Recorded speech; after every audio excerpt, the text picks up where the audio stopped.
All right, guys, so for today's 5-minute workout, we are going to be using these tiny little weights, so no more than probably 2 to 3 pounds, I would say, to get a nice burn in our shoulders. All right, so first move, we're just going to be in a standing position. Okay, so just standing up tall, nice and strong. Make sure you have a nice neutral alignment in your spine and your lower back's not arching. Okay, you can kind of squeeze the thighs together, engage the butt, and then what you're going to do is you're going to put them just straight out in front of you, and you're just going to do little circles, like maybe 4 times up, and then 4 times back down to about shoulder height. Okay, so up for 4, and then down for 4.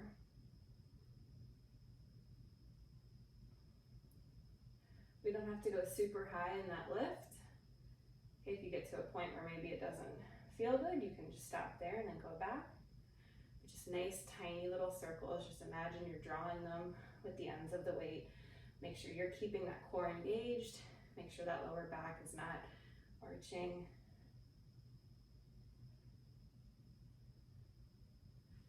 All right, for move 2, we're gonna take it to a wider stance. You can kind of angle the feet outward and just come down to squatting position, knees stacked right over top of the ankles. And what we're gonna do is we're gonna bring the arms up to like a field goal post position, so 90-degree bend at the elbows. Okay, again, make sure you're kind of tucking those hips and not arching that back.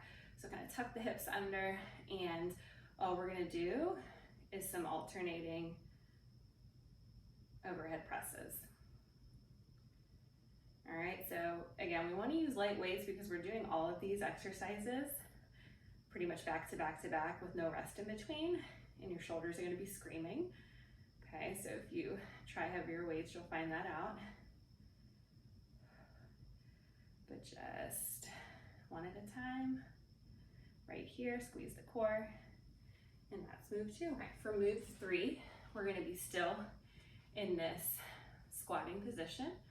All right, we're gonna have those arms back up like we did for the overhead press, but this time we're gonna rotate the weights forward and then lift up, okay? So you're rotating them forward to be right about in line with your shoulders, and then we just come back up. And when you come back up, okay, you just want that lower part of your arm to be straight up in the air. We're not like pressing it backward. Okay, so you can see that I'm literally just taking it right up to the top. This is also going to get your legs feeling it a little bit. But yeah, make sure that core is turned on the whole time. 4th move, we're still in this squatted position. Okay, guys?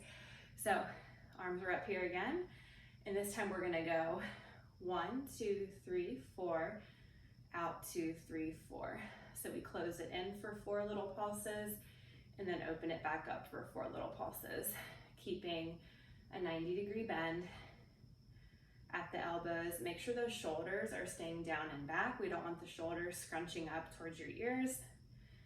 But again, kind of tucking the hips here, tucking the butt under, keeping that core turned on. All right, for the final move, we're gonna bring those legs back in to about shoulder width apart, right? We're gonna bend slightly at the knees. We're gonna hinge the hips, okay? And we're gonna bring the weights up, palms facing in, okay, right about here. What we're gonna do is we're gonna extend one arm out toward the front and one toward the back, come back into the middle and switch. Okay, this is called Pilates boxing. But keep that nice neutral spine, okay? Avoid that tilt or that anterior hip tilt, that arching in the lower back. Keep it nice, neutral spine. Keep that booty squeeze in, core squeeze in, and nice long reach toward the front and the back. Again, make sure those shoulders aren't scrunching up toward the ears.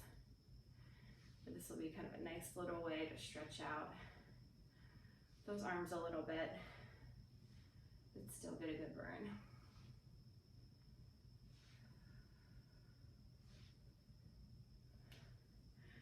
All right, you guys, so you're gonna go through all those moves, back to back to back to back to back, no break. Then you'll get a little 30-second break, and then you'll repeat it one more time. all right? And like I said, I would not probably use more than 2 to 3 pounds for your weights on that. And if you don't have weights, you can go grab some canned goods out of your cabinet and those will work just fine as well. All right, hope you guys enjoy that one.